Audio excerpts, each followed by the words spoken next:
নমস্কাৰ সকলোকে শান্তিচিতা চেনেলৰ অন্যটা ভিডিঅ'ত আপোনালোকক সকলোকে স্বাগতম জনাইছো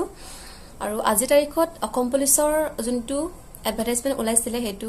তাৰ খবৰ সকলোৱে গম পালে আৰু এই ভিডিঅ'টো স্পেশালি যোনসকলে এতিয়ালৈকে এপ্লাই কৰা নাই বা প্ৰথমবাৰৰ কাৰণে এপ্লাই কৰিব তেওঁলোকৰ কাৰণে এই ভিডিঅ'টো মই বনাইছো আগতে যোনসকলে এপ্লাই কৰিছে অসম পুলিচত তেওঁলোকে হয়তো গম পায় কেনেকুৱা কি ধৰণৰ হয় গতিকে মই নতুনসকলৰ কাৰণে এই ভিডিঅ'টো মই অলপ ডিটেইলছত ক'বলৈ বিচাৰিছো তেনেহলে প্লিজ আপোনালোকে যদি জানিব বিচাৰে তেনেহলে ভিডিঅ'টো স্কিপ নকৰাকৈ আপোনালোকে শেষলৈকে চাই থাকিব মই আপোনালোকক জনাবলৈ চেষ্টা কৰিম এতিয়াও অসম পুলিচৰ পোষ্টৰ বিষয়ে অথনি ভিডিঅ'ত কৈছিলো হলে মই আকৌ এবাৰ কৈ দিছো এছআৰবি আছে 306 টা পোষ্ট আৰু ইউবি কনষ্টেবলৰ আছে 705 আৰু এবি কনষ্টেবলৰ আছে 1429 আপোনালোকে 10/12/2021 পৰা 9/1/2022 লৈকে আপোনালোকে এই কেইটা তাৰিখৰ ভিতৰত আপোনালোকে এপ্লাই কৰিব পাৰিব তাৰপিছত নেক্সটতে আছে আপোনালোকৰ organisation wise number of vacancies কত কিমান ভ্যাকেন্সিজ আছে হেবিলাক মই কৈ দিছো যেহেতু ডিএফত 705 টা পোষ্ট আছিল ইউবিত আৰু তাৰে এসটিপিত আছে 10% আৰু এসটি হিলছত আছে 5% আৰু এসসিত আছে 7% আৰু ওবিসি এমওবিসিত আছে 27% তাৰপাছতে আছে ওমেনৰ কাৰণে 30% ৰিজাৰ্ভেশন আছে তাৰপাছত আছে 10% ৰিজাৰ্ভেশন আছে ইডব্লিউএছ ওয়েকাৰ সেকশনৰ কাৰণে আছে তাৰপাছতে আছে আৰ্ম ব্ৰাঞ্চত 1429 টা পোষ্ট আৰু তাৰে ভিতৰত আছে এসটিপি 10% আৰু এসটি হিলছত 5% এসসি 7% ওবিসি এমওবিসি 27% আৰু 10% আছে ওমেন ক্যান্ডিডেটছৰ কাৰণে তাৰপাছতে আকৌ 10% ৰিজাৰ্ভেশন আছে ওয়েকাৰ সেকশনৰ কাৰণে ঠিক তেনেদৰে ইউবি যেনেকৈ দিয়া হৈছে এবিটো তেনেকৈ দিয়া হৈছে তাৰপাছত আৰু আছে আৰু ডিএফৰ জি 705 টা পোষ্ট আছিল আৰু তাৰে ভিতৰত 10% পোষ্ট ৰিজাৰ্ভেশন ৰাখিছে 2% হোম গাৰ্ডৰ কাৰণে 2% ভিডিবি কাৰণে আৰু 2% এসপিএছৰ কাৰণে 2% স্পৰ্টছৰ কাৰণে আৰু স্পৰ্টছ পাৰ্সনৰ কাৰণে আৰু 10% এফএমএমওএছৰ কাৰণে ৰাখিছে টোটাল 10% তাৰপিছত পোষ্টৰ কথা আহো কোনখন ডিস্ট্ৰিক্টত কিমানটা পোষ্ট আছে মই গাই দিছো ইউবি ক্ষেত্ৰত আছে বাক্সাত আছে 17টা আৰু বাজালিত আছে 5টা বৰপেটাত আছে 31টা বিশ্বনাথত আছে 15টা বঙাইগাঁৱত আছে 13টা কাছাৰত আছে 32টা চৰাইদেউত আছে 9টা চিৰাঙত আছে 9টা দৰঙত আছে 17টা ধেমাজিত আছে 12টা ধুবুৰীত আছে 25 ডিব্ৰুগড়ত আছে 24 আৰু ডিমা হাছাওত আছে 4 গোৱালপাৰাত আছে 18 গোলাঘাটত আছে 19 হাইলাকান্দিত আছে 12 হোজাইত আছে 17 যোৰহাট ডিস্ট্ৰিক্টত আছে 17টা কামৰূপত আছে 28 কামৰূপ মেট্ৰোত আছে 20 কাৰ্বি আংলঙত আছে 12 কৰিমগঞ্জ আছে 22 কোকৰাঝাৰত আছে 15 লখিমপুৰত আছে 19 আৰু মাজুলীত আছে 3 মৰিগাঁৱত আছে 17 নলবাৰীত আছে 14 নগাঁৱত আছে 35 আৰু শিৱসাগৰত আছে 11 শোণিতপুৰত আছে 18 সাউথ চালমাৰাত আছে 10 তিনচুকীয়াত আছে 24 ওদালগুৰিত আছে 15 ওয়েষ্ট কাৰ্বি আংলঙত আছে 6টা পোষ্ট আৰু এইসমূহ পোষ্ট আছিল ইউবি কাৰণে ডিএফৰ কাৰণে নেক্সট আছে এবি কোন ডিস্ট্ৰিক্টৰ কিমানটা পোষ্ট আছে মই কৈ দিছো আৰু ইউবি ক্ষেত্ৰত যেনেকৈ 10% home guards VDPs SPO sports persons and FMOs কাৰণে ৰাখিছে ঠিক তেনেকৈ এবি ক্ষেত্ৰতো ৰাখিছে 10% 2% কৈ ৰাখিছে প্ৰত্যেকটা তাৰপাছতে এবি ক্ষেত্ৰত আছে বাক্সাত আছে 35 বাজালিত আছে 9 বৰপেটাত আছে 63 বিশ্বনাথত আছে 30 বঙাইগাঁৱত আছে 25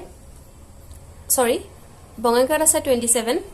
কাছাৰত আছে 64 চৰাইদেউত আছে 18 চিৰাঙত আছে 18 দৰঙত আছে 34 ধেমাজিত আছে 25 ধুবুৰীত আছে 52 ডিব্ৰুগড়ত আছে 49 ডিমা হাছাওত আছে 8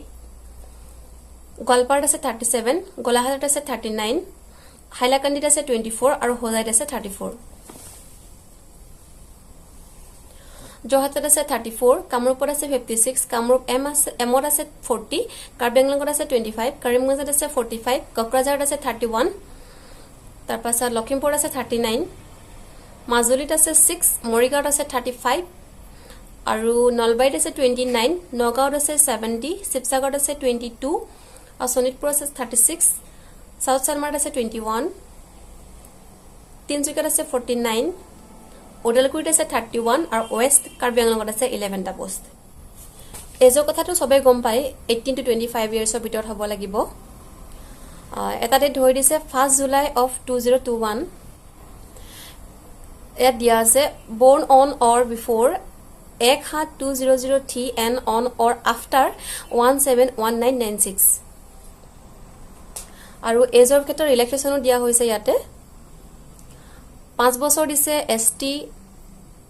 হিলস এসটিপি আৰু এসসি ক্ষেত্ৰত তাৰপিছত 3 ইয়াৰ্ছ দিছে ওবিসি এমবিসি ক্ষেত্ৰত তাৰপিছত এডিশনাল ৰিলেক্সেশন দিছে 3 ইয়াৰ্ছ হোম গাৰ্ডছ ভিডিপি কাৰণে আৰু 10 ইয়াৰ্ছ দিছে এফএফএমওছ আৰু এসপিওছৰ কাৰণে ইয়াত বেছিকৈ দিছে 10 ইয়াৰ্ছ দিছে এজ ৰিলেক্সেশনটো মিনিমাম কোৱালিফিকেশন আপোনালোকে জানে হলে মই এবাৰ কৈ দিছো আনাম ব্ৰাঞ্চৰ কাৰণে অৰ্থাৎ ইউবি কাৰণে আছে হায়াৰ সেকেন্ডাৰী পাস তাৰপিছত এবি কাৰণে আছে এইচএসএলসি পাস তাৰপা হাইটটো কথা হয় এতিয়া হাইট লাগিব আপোনাৰ জেনাৰেল ওবিসি এমওবিসি এসসি কাৰণে এটো আপোনাৰ মেলৰ কাৰণে লাগিব 162.56 সেন্টিমিটাৰ আৰু ফিমেলৰ কাৰণে লাগিব 154.94 সেন্টিমিটাৰ তাৰপিছতে এসটি হিলস আৰু এসটিপি কাৰণে মেলৰ ক্ষেত্ৰত লাগিব 160.2 সেন্টিমিটাৰ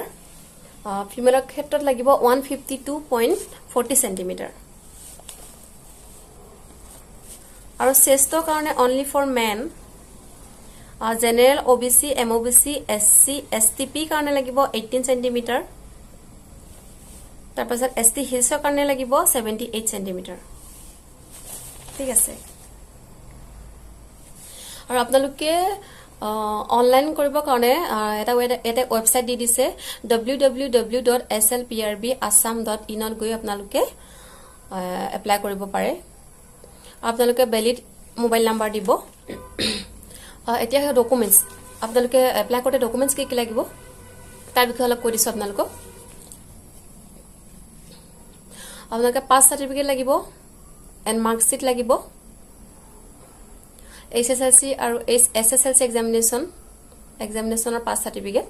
তাৰপিছত লাগিব admit card or SSLC or equivalent examination for prove age তাৰপিছত লাগিব এমপ্লয়মেন্ট এক্সচেঞ্জ ৰেজিষ্ট্ৰেচন নাম্বাৰ তাৰপিছত যদি আপোনালোকৰ হোম গাৰ্ডৰ ট্ৰেইনিং কৰা আছে তেনে হলে আপোনালোকে হোম 3 ইয়াৰ্ছ এক্সপেৰিয়েন্স সাৰ্টিফিকেট খন এপ্লাই কৰতে আপোনালোকে সাবমিট কৰি দিব যদি আপোনালোকৰ ভিডিবি সাৰ্টিফিকেট আছে তেনে হলে ভিডিবি সাৰ্টিফিকেট আপোনালোকে এপ্লাই কৰিব পাৰে নেক্সট আছে কাষ্ট সাৰ্টিফিকেট পিআৰসি তাৰপাছতে এনসিসি সাৰ্টিফিকেট থাকিলে আপোনালোকে দি দিব পাৰে তাৰপিছত এসপিও সাৰ্টিফিকেট এফএমএমও ইডব্লিউ সাৰ্টিফিকেট যদি আছে দি দিব মানে যাৰ যেটো থাকে আৰু নহয় জানো হেতু এপ্লাই কৰি দিব কি মাৰ্কছৰ কথা আপোনালোকে কত কিমান মাৰ্কছ পায় হেতু আপোনালোকে জানে আৰু ৰানিংত কিমান আৰু লং জাম্পত কিমান পায় হেবিলাক জানে আৰু আপোনালোকে আৰু কনষ্টেবলৰ সিলেবাসখন মই কৈ দিছো ইয়াত আছে elementary arithmetic general English logical reasoning mental ability Assam history, geography, polity, economy, general awareness, general knowledge and current affairs. এইকেইটা ওপৰত আপোনালোকে চালেই হ'ব আৰু এইবাৰ ট্ৰান্সজেন্ডাৰ সকলৰ কাৰণে বহুত সুবিধা দিয়া হৈছে আপোনালোকে এইবাৰ কিন্তু এবিট এটা এক্সট্ৰা মাৰ্কস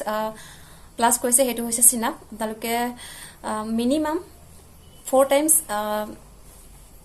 কৰিব পাৰিবই লাগিব সিনাপৰ কাৰণে 20 মাৰ্কস আপোনালোকক দিয়া হৈছে এক্সট্ৰা মাৰ্কস এবাৰ কিন্তু ফাইনেল মেৰিট লিষ্টৰ টোটাল মাৰ্কসটো কিন্তু সকলোৰে বেলেগ বেলেগ হয় মই কৈ দিছো এবাৰ UB both male transgender and female ক্যান্ডিডেটছৰ কাৰণে আছে 100 মাৰ্কস আৰু তাতে আছে মাৰ্কস ফিজিক্যাল এফিচিয়েন্সি টেষ্টত আছে 40 মাৰ্কস আৰু multiple choice objective type written টেষ্টত আছে 45 এনসিসি এন্ড একাডেমিকত আছে 10 মাৰ্কস আৰু অৰেল এন্ড ভাইভা এবাৰ কিন্তু অৰেল আৰু ভাইভাও ৰাখিছে হা তাত দিছে 5 মাৰ্কস তাৰ পিছত কনষ্টেবল এবি মেল এন্ড ট্ৰান্সজেন্ডাৰ ক্যান্ডিডেটছ তেখেতলোকৰ কাৰণে 115 মাৰ্কস আৰু তাৰ ভিতৰত আছে ফিজিক্যাল এফিচিয়েন্সি টেষ্টত আছে 60 মাৰ্কস যেহেতু সিনাপটো প্লাস কৰিছে ইয়াতে তাৰপিছত মাল্টিপল চয়েস অবজেক্টিভ বা ৰিটেন টেষ্টত আছে 45 আৰু এনসিসিত আছে 5 মাৰ্কস অৰেল ভাইভাত আছে 5 মাৰ্কস টোটাল 115 মাৰ্কস তাৰপিছত কনষ্টেবল এবি ফিমেল ক্যান্ডিডেটছ তেখেতলোকৰ কাৰণে আছে 95 মাৰ্কছ আৰু ইয়াৰ ভিতৰত আছে ফিজিকেল এফিচিয়েঞ্চি টেষ্টত আছে 40 মাৰ্কছ তাৰপাছতে ৰিটেন টেষ্টত আছে 45 এনচিচিত আছে 5 আৰু অৰেল ভাইভাত আছে 5 মাৰ্কছ টোটেল 95 মাৰ্কছ আৰু এইটোৱে আছিল আজি ভিডিঅ'টো আপোনালোকে যদি আৰু অধিক বেছি জানিব বিচাৰে তেনেহলে প্লিজ আপোনালোকে মোক কমেন্ট কৰিব মই আপোনালোকক যিমান পাৰো যেনেকৈ পাৰো সহায় কৰিম আপোনালোকক জনাবলে তেনেহলে নেক্সট ভিডিঅ'ত মই এসআই বিষয় লৈ আহিম কিছু কথা যদিহে আপোনালোকে মোৰ চেনেলটো আপোনালোকৰ উপকাৰী বুলি ভাবে তেনেহলে প্লিজ আপোনালোকে মোৰ চেনেলটো সাবস্ক্ৰাইব কৰিব আৰু কাষতে থকা বেল আইকনটো প্ৰেছ কৰি অল কৰি দিব যাতে মই আহিবলগীয়া ভিডিঅ' নটিফিকেশ্যন আপোনালোকে পাই থাকে নটিফিকেশ্যনৰ জৰিয়তে যদি আপোনালোকে পাই থাকে তেনেহলে নেক্সট ভিডিঅ'ত লগ পোৱাৰ আশা ৰাখিলে